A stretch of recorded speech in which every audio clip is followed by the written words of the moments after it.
Hello dear students, welcome to biology class 12 chapter number 2 sexual reproduction in flowering plants, and today's topic is different modes of cross pollination. I am Manisha Verma, lecturer biology, Government Model Senior Secondary School Ani, district Kullu. So now starting with the anemophily, so that is the wind pollination. So as you know, we are discussing about various agents of cross pollination, because cross pollination always requires some agency. We are today going to discuss about these modes or agencies of cross pollination. So first is the anemophily. Anemophily, anemos means wind and philene means to love. So it is a mode of pollination where transfer of pollen take place through the agency of wind. So when flowers are to be pollinated by wind, there need to be some unique feature in the flowers so that the pollens can be carried out by the wind. So these are characterized by the following adaptations. So first, these flowers are small, colorless, inconspicuous. So here you can see these are very small flowers and these are colorless also. Inconspicuous means are not very conspicuous, not very showy or bright. Odorless, कोई भी scent या smell इनमें नहीं होता है, and they are nectarless. And calyx and corolla also are very reduced or absent in them because they have not to attract the insects or any other animal, so they are very reduced or absent. Anthers, they are versatile. So versatile anther, what does it mean? These are the anther lobes. Here the connective is just attached to this lobe at a point only, so that these are swiftly blown away by the wind. See, these are versatile anthers. So another feature include when flowers are unisexual. Means जब mail और female plant अलग अलग है, male flowers अलग हैं, female flowers अलग हैं, then male flowers are more abundant than female flowers. So ऐसा क्यों है? Because the pollen has to be drifted away at long distances. So there needs to be much pollen grain because half of the pollen gets wasted. And similarly in bisexual flowers, if there are stamen and stigma in same flower, then stamens are very much large in number, that is they are generally numerous. So now talking about the pollen grains, these are small, light, dry, dusty. So dusty means धूल की तरह से होते हैं, light होते हैं बिल्कुल, and sometimes they can be winged also, so that they are easily drifted away to long distances. For example, distance can be up to 1300 kilometer. It is a very long distance. So pollen grains of anemophilous flowers, as I have discussed with you earlier, they are produced in huge quantities. So single flower of cannabis, that is bhang, produces 5 lakh pollen grains at a time. So flowers, these are well exposed in the air, because if they are not exposed, they cannot get maximum benefit from the pollinating agency. So these are produced above the foliage, means पत्तियां जो होती है plant की, that is foliage, उनसे ऊपर होते हैं, exposed होते हैं. In the same way, stigma are also large, well exposed, hairy and feathery. Here you can see long stigmas and feathery stigmas, so that they can catch the airborne pollen grains. In the same way, this is the maize plant. Its stigma, you can also say these are very long and hairy and sticky also to catch the pollen. So another characteristic feature in some plants, for example Urtica, the anthers burst suddenly to throw the pollen grains. So these are all adaptations. So here also the anther bursting mechanism, it is designed in such a manner so that the pollen grains are drifted to a large distance in the air. This mechanism is known as gunpowder mechanism. So examples of the flowers pollinated by anemophily are date palm and cannabis, and some other monocots, grasses, etc. They are all anemophilous. Now next is hydrophily or water pollination. Again, hydro means water and philin means to love. So it is a mode of pollination or transfer of pollen grains from anther to stigma through the agency of water. Now we will discuss about its adaptations. There need to be some adaptations. So flowers also here also are small, colorless, inconspicuous, odorless and nectarless. As you can see here, this is Vallisneria plant and this is its female flower. So you can see there is no showy petals, no something like that. So calyx, corolla and other floral parts, they are also unwettable. Unwettable because they always remain in aquatic condition, submerged condition, पानी में रहना है. तो otherwise simple plant को आप डालोगे तो वो सड़ जाएगा, लेकिन इनमें आप देखते हो एक कवरिंग जो है हमेशा रहती है एक म्यूसिलेज की. सो this is Ceratophyllum demersum and this is its male flower. So pollen grains and stigma, they are generally unwettable and the stigma are long and sticky. Hydrophily is not very common. It occurs in only few aquatic plants like Vallisneria, Zostera, Ceratophyllum, Hydrilla, etc. तो बात करते हैं Zostera marina की. It is a submerged marine angiosperm. Pollen grains are long and you should note the point here. The pollen grains are the longest in the plant world. Elongated, needle-like and without exine. That coat of sporopollenin is absent here. So यहाँ पर क्या होता है? Very interesting things happen. This is Zostera marina. जो आपके पास जो pollen है, they float below them. वो release होंगे plant से और वो plant के water के surface के नीचे जो है वो तैरना शुरू कर देंगे. तो जब वो लॉन्ग स्टिग्मास के कांटेक्ट में आएंगे, ये आपके पास ये पॉलन ग्रेन्स है, ये जो पॉलन ग्रेन है जब स्टिग्मा के कांटेक्ट में आएंगे, they coil around the stigma and germinate. They are bringing about pollination and thereby fertilization. दूसरा जो एग्जाम्पल है दैट इज Ceratophyllum demersum. तो it is also submerge fresh water plant. The male flower bears 30 to 45 stamens. This is the male flower and these are the stamens. These are about 30 to 45 in number. So क्या होता है जब pollen grain mature होते हैं, ये पूरा का पूरा जो एंथर है यहाँ से it abscess, यहाँ से कट जाता है बेस से. It rises upward into the water, reaches the surface of the water and dehisces there. Dehisces means ये वहां पे फट जाता है और pollen grains जो है वहां पर रिलीज होते हैं, जर्मिनेट हो जाते हैं. जर्मिनेट होने के बाद जो है वो सिंक हो जाते हैं. सिंकिंग के बाद क्या होता है, सिंकिंग के बाद वो आते हैं, ये हमारे पास स्टिग्मा है. स्टिग्मा जो काफी लॉन्ग और स्टिकी होते हैं, इनके कांटेक्ट में ये पॉलन ग्रेन्स आते हैं और bringing about fertilization and seed development. So this is the Ceratophyllum demersum.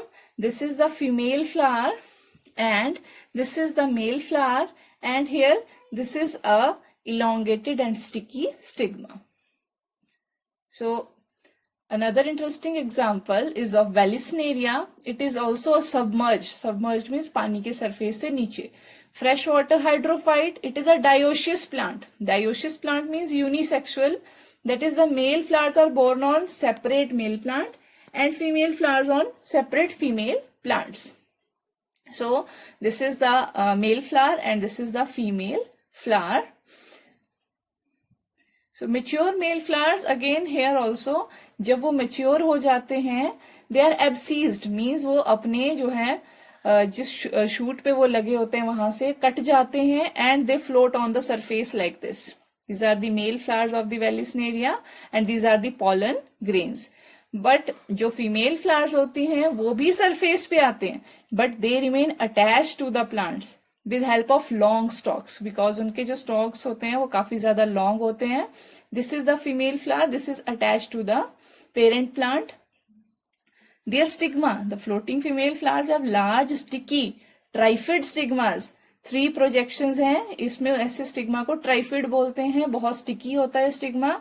तो फ्लोटिंग जब साथ में कर रहे होते हैं तो मेल और फीमेल फ्लावर जो वो कांटेक्ट में आ जाते हैं और जैसे ही कांटेक्ट में आते हैं एंथर बर्स्ट होते हैं और पॉलन जो है वो रिलीज हो जाता है.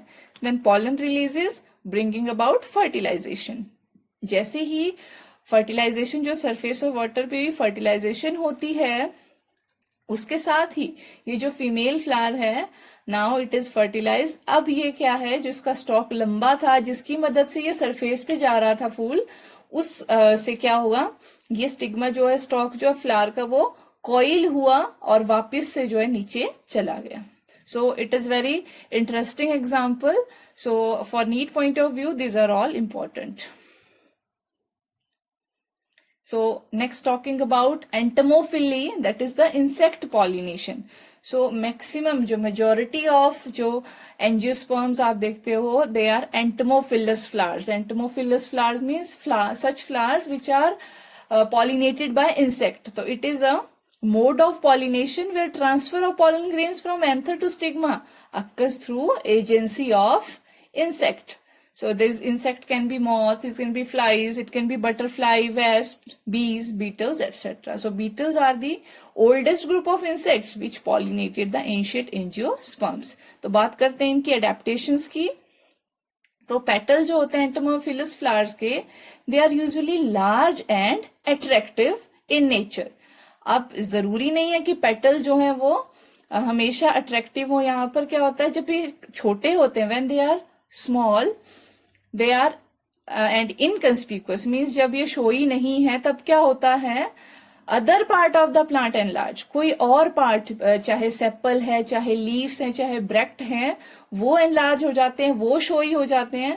तो बच्चों ध्यान रखने वाली बात यहाँ ऐसी है कि इंसेक्ट को अट्रैक्ट करने के लिए प्लांट को कोई ना कोई ऐसा मोड अपनाना पड़ेगा कि इंसेक्ट जो है वो उसकी तरफ अट्रैक्ट हो. तो इसमें एग्जांपल हमारे पास है leaves of poinsettia. This is poinsettia नाम का ये प्लांट है.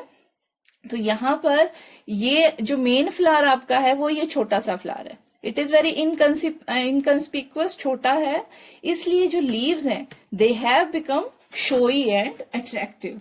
Same way brackets in bougainvillea and single sepals in Musainda.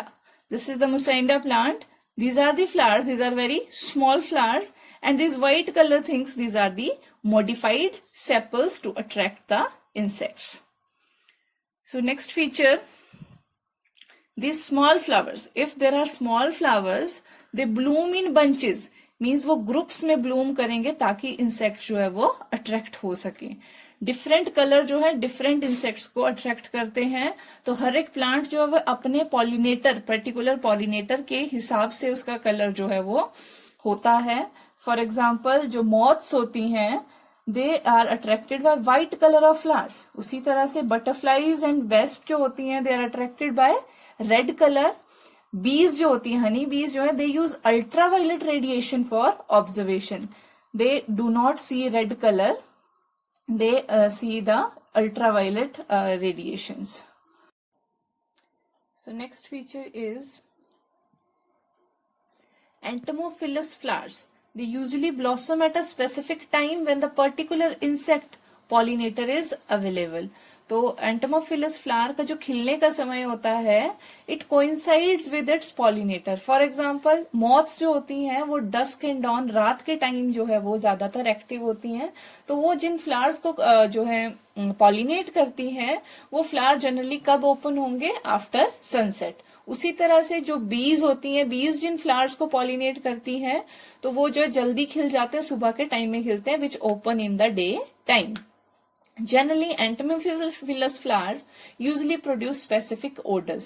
जैसे हमने पहले बात की हाइड्रोफिलस और एनीमोफिलस में, तो वहां पर ओडर्स नहीं थी, कोई खुशबू जो है फूल जो है वो प्रोड्यूस नहीं करते थे. तो लेकिन इंसेक्ट के केस में ऐसा नहीं है. Plants need certain scents to attract the particular pollinator. For example, the flies are attracted by the unpleasant smell of flowers such as Rafflesia. The flower you are seeing in background is the Rafflesia, that is the largest flower. So it emits very foul smell. So house flies, etc., or flies, they are attracted to this bad smell. So it has the smell of rotting meat. And arum. Arum एक flower है, its smell resembles human dung. Aristolochia, decaying tobacco. So these are all very foul smells. Some flowers also produce some pleasant smells. अच्छी खुशबू वाले जो flowers होते हैं, they also attract insect from long distances, for example jasmine and rose etcetera. So moth pollinated flowers, as I have before said, blossom at or after dusk. Dusk, that is शाम का time. They produce heavy fragrance to guide the moth, क्योंकि visibility कम होती है तो fragrance से ही वो फूल की तरफ आते हैं. Pollen grain of certain flowers. अब कुछ फूल ऐसे हैं जिनके pollen grain जो होते हैं वो edible होते हैं, तो अपने फूड के लिए भी इंसेक्ट वहां आएंगे, उसमें क्या करेंगे, वो साथ में फूल को पॉलिनेट भी कर देंगे. तो रोजा, क्लीमेटिस, मैग्नोलिया, इस तरह के जो प्लांट्स हैं, फूल हैं, इनके जो पॉलन होते हैं they are edible. So again एक और कैरेक्टरिस्टिक फीचर जो होता है एंटोमोफिलस फ्लावर्स का, that is nectar secreted from nectaries. मकरंद जिसको बोलते हैं, तो फूलों के रस के लिए जो है इंसेक्ट उनके पास आते हैं. तो नेक्टरीज जो होती हैं, here you are seeing this is the nectar, it is situated at the base of the flower. तो नेक्टरीज की जो पोजीशन होती है वो इस तरह से होती है फ्लावर में, ताकि जो इंसेक्ट विजिटर आए वो दोनों स्टिग्मा एज वेल एज जो आपके पास एंथर लोब्स है उनको टच करता हुआ जाए, ताकि जो है क्रॉस पॉलिनेशन जो है वो फेवर हो सके. तो इस तरह से कुछ फ्लावर जो है उनमें even there are marking on petal for guiding the insect to the nectaries. For example this flower viola, these are the guiding paths for the nectaries, की यहाँ पर जो है वो नेक्टरी सिचुएटेड है, तो जब यहाँ से इंसेक्ट जाएगा तो वो पॉलिनेट करता हुआ जाएगा प्लांट पार्ट्स को. फिर उसी के साथ नेक्स्ट पॉइंट जो है outer surface of pollen grains. जो हमारे पास एंजियोस्पर्म का जो पॉलन होता है, इसका आउटर स्पेस रफ, स्पाइनी और स्टिकी हो सकता है. एक येलो स्टिकी सब्सटेंस ये प्रोड्यूस करते हैं फ्लावरिंग प्लांट, जिसको हम पॉलन किट बोलते हैं. तो पॉलन किट जो है it act as insect attractant, और इसी के कारण जो है वो पॉलन इंसेक्ट की बॉडी के साथ अटैच्ड रहता है, ताकि वो जब दूसरे फूल में जाए तो वो पॉलन वहां पर रिलीज हो जाए. यहाँ पर आप देख सकते हैं जो बी है उसपे जो है पॉलन किट की हेल्प से काफी सारा पॉलन जो है वो कैरी कर रही है. Some examples of entomophilous flowers in how the pollination happens in them. I will discuss the mechanism. First important, that is pollination in salvia. तो salvia जो है लेबिएटी फैमिली का एक मेंबर है. यहाँ पर जो कोरोला होता है इट इज गेमोपेटलस, मीन्स जो पेटल होते हैं वो जुड़े हुए होते हैं आपस में, तो एक टू लिप्ड स्ट्रक्चर जो है वो बना होता है. तो लोअर लिप जो है वो इस तरह से प्लेस्ड होता है, इस तरह से डिजाइन होता है कि वहां पर इंसेक्ट जो है वो रेस्ट कर सके, it can stand upon that. जैसे ही वो रेस्ट करता है, और अपर लिप जो होता है वो हुड की तरह होता है, और फ्लावर जो यहाँ होते हैं they are protandrous. Protandrous means male part is maturing earlier than the female part. और जो एंथर यहाँ पे होता है, एंथर के दो पार्ट होते हैं, एक हाफ स्टेराइल होता है, दूसरा हाफ फर्टाइल होता है, और दोनों के बीच में जो कनेक्टिव होता है वो बहुत ज्यादा लंबा होता है. तो सीसॉ की तरह स्ट्रक्चर उन्होंने बनाया हुआ होता है. अपर आर्म जो काफी जो इसकी कर्व्ड होती है, जिसमें फर्टाइल लोब ऑफ एंथर होता है. तो एक ऐसा प्लेटफॉर्म बनता है स्टेराइल प्लेट ऑफ टिश्यू का, जिससे कि जैसे ही इंसेक्ट जो है उस कोरोला के अंदर जो है जाता है, वैसे ही क्या होता है, वो जो सीसॉ की तरह स्ट्रक्चर है वो स्टेराइल लोब के ऊपर वो प्रेस करता है, तो फर्टाइल जो लोब हैं वो इंसेक्ट की बॉडी को रब करते हैं. जब रब करेंगे तो क्या होगा, उसकी बॉडी के ऊपर जो है पॉलन आ जाएगा. तो पॉलन ग्रेन जो डिपॉजिट हो जाते हैं on the back of the bee और सम अदर पॉलिनेटर. तो इस तरह से जब वो बी जो है किसी दूसरे फ्लावर को विजिट करेगी तो उसके स्टिग्मा के साथ वो पॉलन जो है वो टच हो सकता है. तो इस तरह से पॉलिनेशन जो है यहाँ पर होता है. की हेल्प से इसको देखते हैं. सो यहाँ पर ये बी जो है ये किसी रोजेसी फैमिली के मेंबर को पॉलिनेट कर रही है. ये है साल्विया फ्लावर, जिसे आप देख रहे हो दो लिप्स बने हुए हैं. ये बी जो है वो आ रही है, इस तरह से देख सकते हैं आप. एंथर लोब जो इसकी बैक में टच हो रहे हैं, ये इस तरह से. सो पॉलन जो है इसकी बैक पे रब हो रहा है. ये जो आप एक हेयरी स्ट्रक्चर ऊपर देख रहे हो, this is the stigma. This is known as lever mechanism.